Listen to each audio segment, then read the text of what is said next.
In 1979, a government geologist named Phil Schneider walked into a cavern deep beneath the New Mexico desert. When he came out, 3 of his fingers were gone. His chest was burned black. And 66 men who went in with him never came out at all. One of them did this. All I remember is that he just kind of waved his hand in front of his chest, and the next thing I know, this blue beam hit me and just literally opened me up like a fish. And burnt my fingers right off of me. Schneider had a story. He said he had been in a firefight, not against enemy soldiers, not against terrorists, against beings that stood 7 feet tall with eyes like black glass and skin that smelled like death. Was sitting a 7-foot-tall alien gray. The stench was worse than the worst garbage can you can imagine. He claimed he killed 2 of them before a third shot a bolt of blue plasma through his hand and into his chest. And then he said the real war began. When you're reaching for a gun, it's not the easiest thing to do, and then to pop a clip in it and start shooting. And I killed 2 of them. Yes, they're mortal, and they do die. To his supporters, Phil Schneider was a brave whistleblower who exposed a clandestine war between humanity and aliens. A war fought not in outer space, but deep beneath our own feet. To his detractors, he was a troubled fabricator who turned a simple industrial accident into science fiction. But regardless of where you stand, the story he told in the mid-1990s remains one of the most explosive and unnerving narratives in the history of ufology. Because here's the cliffhanger. In January 1996, just months after he started talking, Phil Schneider was found dead in his Portland apartment. The official cause of death? Suicide. The method? A soft rubber catheter wrapped 3 times around his own neck. His research was gone. His evidence had vanished. And the detective on scene never called the coroner. So the question isn't just whether Phil Schneider fought aliens. The question is, who or what silenced him before he could tell the whole truth? Stick around. Because the Dulce base holds secrets that someone wanted buried forever.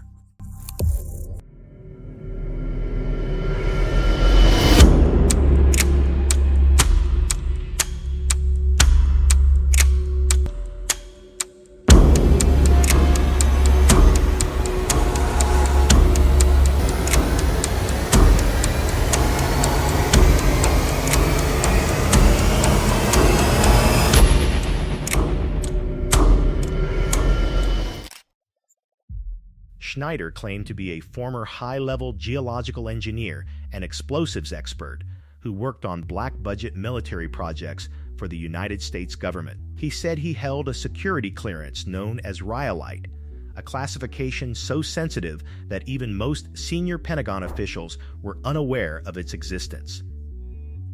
According to Schneider, his work involved the construction of deep underground military bases, or DUMBs, stretching across the continental United States and beyond.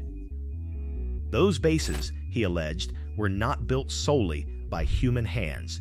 They were built in collaboration with non-human intelligences, what we commonly call aliens. But Phil Schneider is not remembered for building tunnels or setting charges. He is remembered for one specific date, August 1979, and one specific location, Dulce, New Mexico, a small town on the Jicarilla Apache Reservation near the Colorado border. It was there, deep beneath the Archuleta Mesa, that Schneider claimed to have participated in a firefight with extraterrestrial beings, a battle that left over 60 American soldiers and intelligence agents dead. And that cost Schneider several of his fingers and a large portion of his chest. Before we dive into that encounter, we need to understand the man himself. Who was Phil Schneider? And why should anyone believe him? Philip James Schneider was born in 1947 into a family with deep military ties. His father, Oscar Schneider, was a captain in the United States Navy who survived the attack on Pearl Harbor and later served as a doctor. Growing up on military bases around the world, Phil was exposed to the inner workings of the defense establishment from an early age. He claimed to have attended the prestigious Universidad de las Américas in Mexico City, where he studied geology, engineering, and metallurgy. Later, he said he worked for Morrison Knudsen, a massive construction and engineering firm that has been involved in some of the largest infrastructure projects on the planet, including the Hoover Dam, the San Francisco Bay Bridge, and, according to conspiracy researchers, the construction of secret government bunkers.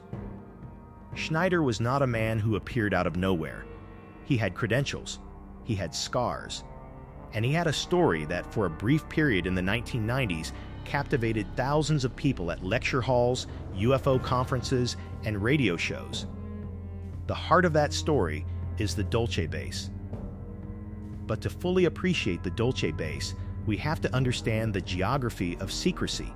Dulce, New Mexico, is a sleepy town with fewer than 3,000 residents. Located in the remote high desert of northern New Mexico, it sits near the confluence of several deep canyons and the massive Archuleta Mesa, a flat-topped mountain that rises abruptly from the plains. For decades, locals have reported strange phenomena around Dulce. Strange lights in the night sky, cattle mutilations with surgical precision, unmarked helicopters flying at odd hours, low-frequency humming sounds emanating from the ground itself. One of the most famous incidents in Dulce lore involves a New Mexico State police officer named Gabe Valdez. In the 1970s, Valdez allegedly discovered a calf that had been mutilated in ways that defied explanation. Not a single drop of blood remained in the animal's body, and incisions were made with what appeared to be laser-like precision. Valdez reportedly pursued the case for years, collecting evidence that pointed him toward the Archuleta Mesa. According to some accounts, Valdez was eventually warned off by federal agents, his evidence confiscated, and his career effectively ended. But the most detailed description of what lies under the mesa comes from Phil Schneider. In his lectures, Schneider described a massive, 7-level underground facility carved directly into the rock of Archuleta Mesa. He claimed that the base was a joint operation between the United States military, specifically the Defense Intelligence Agency, the National Security Agency, and elements of the Air Force, and a faction of extraterrestrial beings commonly referred to as the Greys. These Greys, he said, were not the small, 3-foot beings popularized by abduction stories. No, the beings Schneider encountered were nearly 7 feet tall, with slender limbs, large dark eyes, and a distinctly non-human posture. Schneider alleged that the Dulce base was not built by humans alone. He claimed that when deep drilling operations first broke into natural caverns beneath the mesa in the late 1960s, workers discovered that those caverns were already inhabited. The Greys had been there for a long time, possibly thousands of years. Rather than retreat, the government negotiated a treaty. Under the terms of that treaty, the Greys would share advanced technology in exchange for access to certain human resources. Those resources, Schneider hinted, included human beings for genetic experimentation. The Dulce base, according to Schneider, housed laboratories where human beings and Grey Dina were combined to create hybrid creatures. He described a vast multi-level complex with a subterranean train system connecting it to other underground bases across the United States, including facilities in Nevada, Arizona, and even Washington, D.C. Level 6 of the base, he claimed, was a genetic laboratory of unimaginable horror, where thousands of humans were kept in suspended animation. Level 7, the deepest, was a security area accessible only to the highest echelons of the military and to the alien beings themselves. By 1979, Tensions between the human military personnel and their alien partners had reached a breaking point. Schneider claimed that the aliens had become increasingly aggressive, violating the terms of their treaty by conducting unauthorized abductions and refusing to allow human inspectors into certain sections of the base. The atmosphere, he said, was one of low-grade warfare, a Cold War turned hot. And then came August of 1979.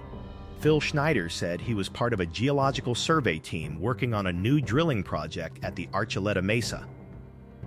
His job was to test rock stability and oversee the placement of explosive charges for tunnel expansions.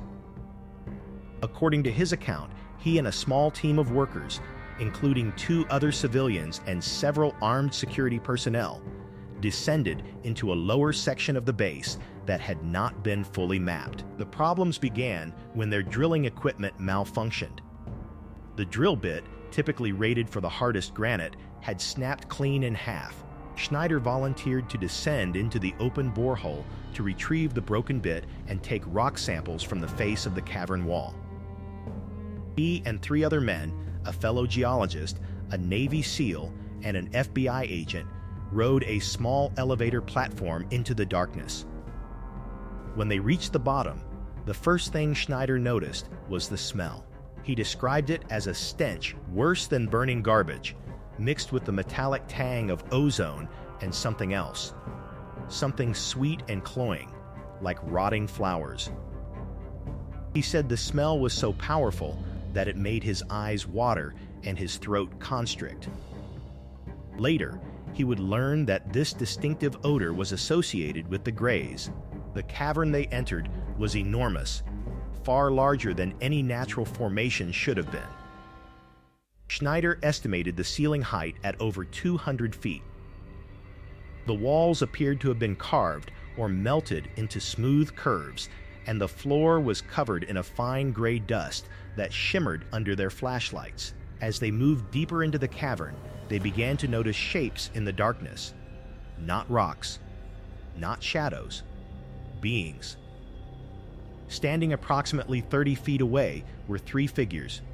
They were tall, 7 feet, maybe taller. Their bodies were slender, with long arms that hung past their knees. Their heads were large and tapered, with no visible nose or mouth, only a small slit where a mouth might have been. But it was their eyes that Schneider would never forget. Large, black, wet-looking eyes that seemed to absorb light rather than reflect it. In his lectures, Schneider would pause here, touching his own chest. They weren't wearing suits, he said. They weren't wearing anything.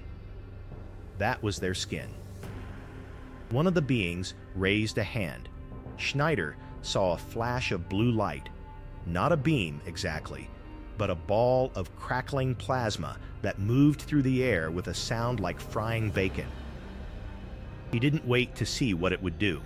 He later admitted that he had been warned before the descent to carry a concealed weapon. Against military regulations, he had taped a 9mm pistol to the inside of his thigh. He drew that weapon and fired. I carried a little Walther PPK pistol with a 9-shot clip and start shooting. And I killed 2 of them. Yes, they're mortal and they do die. He hit the nearest Gray 3 times in the chest. The being collapsed without a sound. He turned and fired at the second Gray, hitting it twice. It, too, fell. But the third Gray did not react immediately. Instead, it made a peculiar motion, a kind of whirling gesture with its long, slender fingers across its own chest. Schneider described it as a dance move, almost dismissive. But then, the blue ball appeared again, this time larger, and it shot directly toward him. The plasma bolt struck Schneider in the left hand. He later said it felt like being hit by 100,000 volts of electricity while simultaneously being dipped in molten lead. The fingers of his left hand, his index, middle, and ring fingers, were simply gone. The skin and muscle of his hand were charred black.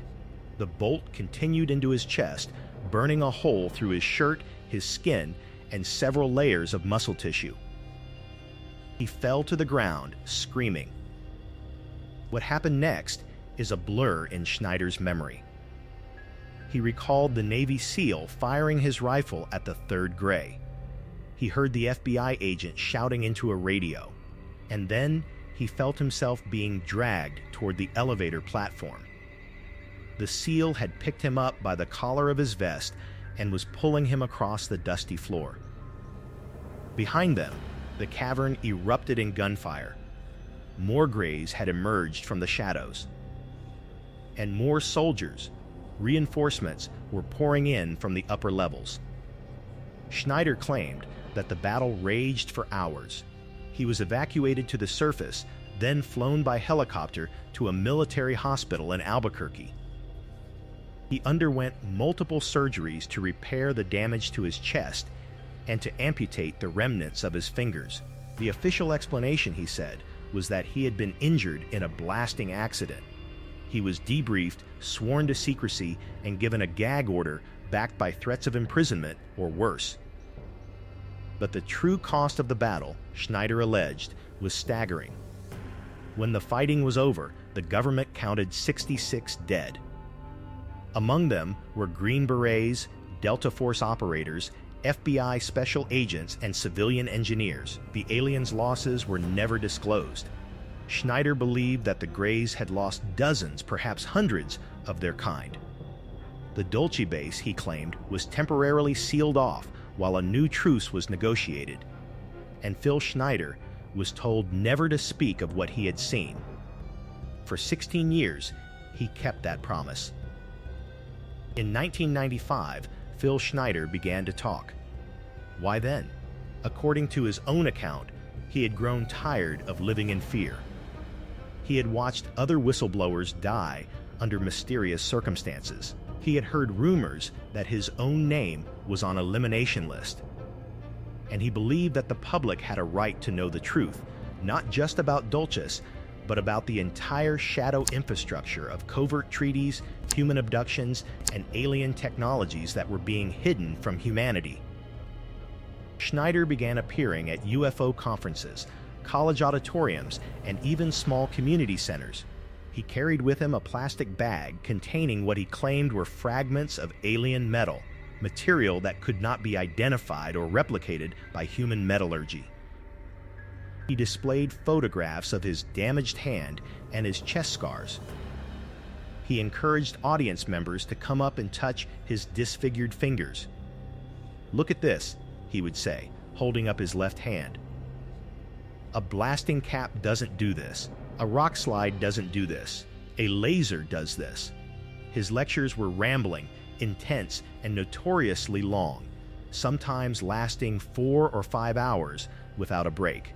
He covered an enormous range of topics: the existence of over 1,400 underground bases worldwide, a secret space program called Solar Warden, the use of alien anti-gravity technology in military aircraft, the true nature of the 1947 Roswell incident, which he claimed involved not 1 but 4 crash sites, and the existence of a shadow government known as the Majority of 12 that answers to no elected official. But the core of his presentation was always Dulce. He described the base in excruciating detail, its levels, its inhabitants, its purpose. He claimed that the U.S. government had traded limited access to human subjects, prisoners, homeless people, and those reported as missing, in exchange for the gray technology that powers everything from fiber optics to stealth aircraft. He said that the Dulce base was not unique. There were similar facilities in Dulce, Nevada, in Pine Gap, Australia, and beneath the Denver International Airport. Schneider also made the explosive claim that the famous billionaire and aviator Howard Hughes had been heavily involved in early contact negotiations with the Greys.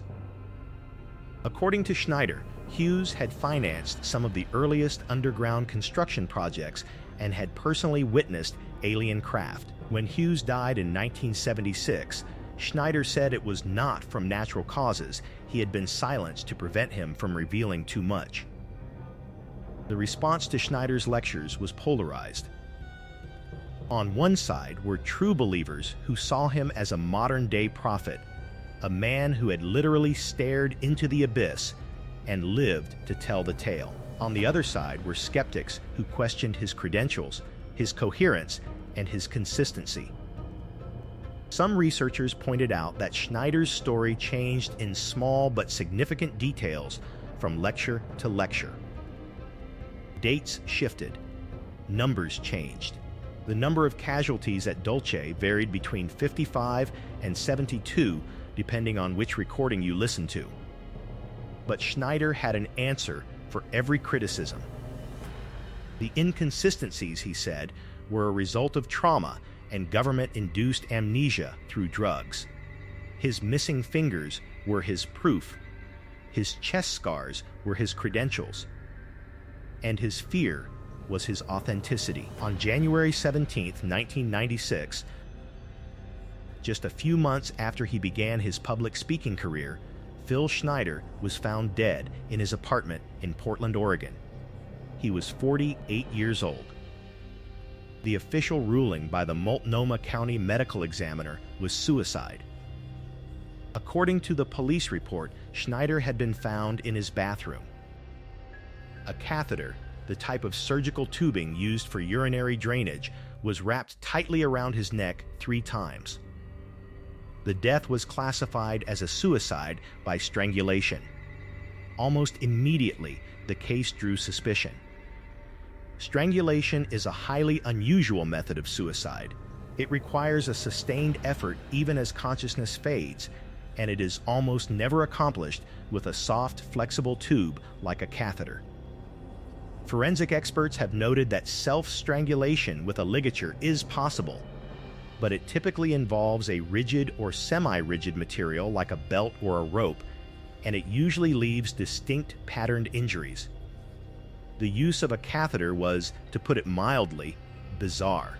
Furthermore, Schneider's friends and family were adamant that he was not suicidal. His ex-wife, Deborah Schneider, told investigators that Phil had been excited about his upcoming lectures and was planning to write a book. He had recently purchased new recording equipment for his presentations. He had dinner plans for the following evening. None of this suggested a man preparing to end his own life. More troubling were the circumstances of the investigation. The first officer on the scene reportedly did not call the coroner as required by protocol. Instead, the body was removed before a full forensic examination could be completed. When investigators finally searched Schneider's apartment, they discovered that all of his research materials were missing. His notes, his photographs, his metal samples, his audio recordings, everything related to his whistleblowing claims had vanished. The apartment had not been ransacked, but it had been thoroughly cleaned of incriminating documents. To conspiracy researchers, this looked less like a suicide and more like a professional cleanup operation. Schneider himself had predicted his own death. In several lectures, he had claimed that there had been at least 13 previous attempts on his life, including car bombs, poisoned food, and staged accidents. He said that the shadow government had given him an ultimatum: stop talking or die. If I turn up dead, he told one audience, it won't be because I killed myself. It will be because I told the truth. The official suicide ruling stands to this day. But in the ufology community, the death of Phil Schneider is considered one of the clearest examples of a whistleblower assassination. The method, a catheter, is often cited as a signature killing technique used by certain intelligence agencies, designed to look like autoerotic asphyxiation or suicide. Whether that claim has any basis in reality is debatable, but it adds another layer of dark intrigue to an already shadow-drenched story. At this point, we have to step back and ask a difficult question. Is any of this true? Did Phil Schneider really fight aliens in an underground base? Or was he a sophisticated con artist, a mentally ill storyteller, or simply a man who had suffered a real accident and constructed an elaborate fantasy to cope with his injuries. Let's look at the evidence, both for and against.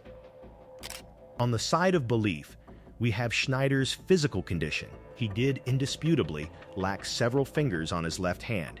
He did have a large, disfiguring scar on his chest. These injuries were real. The question is how they happened. Schneider's explanation, a plasma weapon fired by a 7-foot alien, is extraordinary. But the official explanation, a blasting accident, is also questionable.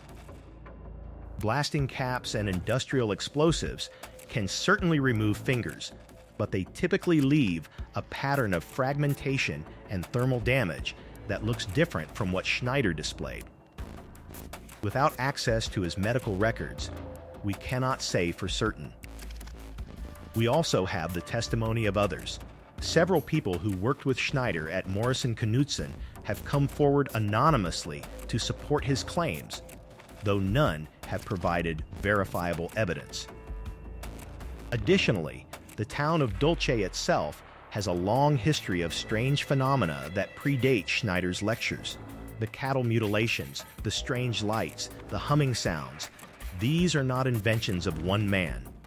They are part of local lore that has persisted for decades. On the side of skepticism, we have significant problems with Schneider's narrative. First, his background is difficult to verify. He claimed to hold a Rhyolite security clearance, but no government document has ever surfaced confirming that such a clearance exists. He claimed to have attended the Universidad de las Américas, but the university has no record of his attendance. He claimed to have worked at the White Sands Missile Range, but his name does not appear on any declassified personnel lists. Second, Schneider's story evolved over time. Early lectures contain details that disappear in later versions, and later lectures contain dramatic new elements, like the involvement of Howard Hughes, that were never mentioned before. This kind of narrative drift is common in hoaxes and tall tales, though it can also be a symptom of genuine trauma and recovered memory. Third, there is a viable, mundane explanation for Schneider's injuries. Industrial accidents involving explosive charges are not uncommon in mining and construction. It is entirely possible that Schneider lost his fingers and sustained chest wounds in a real blasting accident, then later, perhaps for financial or psychological reasons, embellished that accident into an alien firefight. The fact that he waited 16 years to come forward could support either interpretation, he was either a genuine whistleblower who feared for his life, or a con artist who needed time to craft a convincing lie. Finally, we have the death itself. While the circumstances are suspicious, they are not proof of murder. Suicide by ligature, while rare, does occur. The missing research materials could have been stolen by anyone or simply discarded by family members who wanted to avoid publicity. The Portland Police Department has stood by its investigation, and no credible evidence of foul play has ever been presented in court. Despite, or perhaps because of, the lack of conclusive evidence, the legend of Phil Schneider continues to grow. His lectures are available on YouTube, viewed by millions of people. His story has been featured in documentaries, books, and podcasts. For a certain segment of the population, he is a hero, a man who stared into the face of an alien and did not flinch, a man who sacrificed his health and ultimately his life to warn humanity about the dangers of secret government treaties. Why does this story resonate so powerfully? I believe there are several reasons. First, the Dulce narrative provides a satisfying explanation for a wide range of strange phenomena. Cattle mutilations, missing people, unexplained lights, secret military bases, all of these are tied together into a single coherent story. Human beings are pattern-seeking creatures, and we love stories that make chaos feel orderly. Schneider's story offered order where there had been only confusion. Second, The story taps into deep cultural anxieties about government secrecy and betrayal. The idea that our own government would trade human beings for technology is horrifying, but it is not implausible.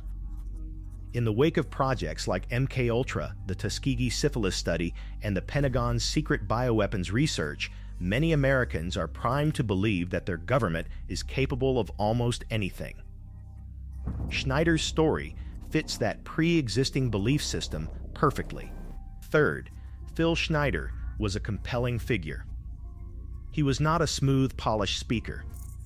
He was rough, emotional, and at times incoherent. But that rawness lent him an air of authenticity. He seemed like a man who was not performing, he was confessing. And audiences responded to that.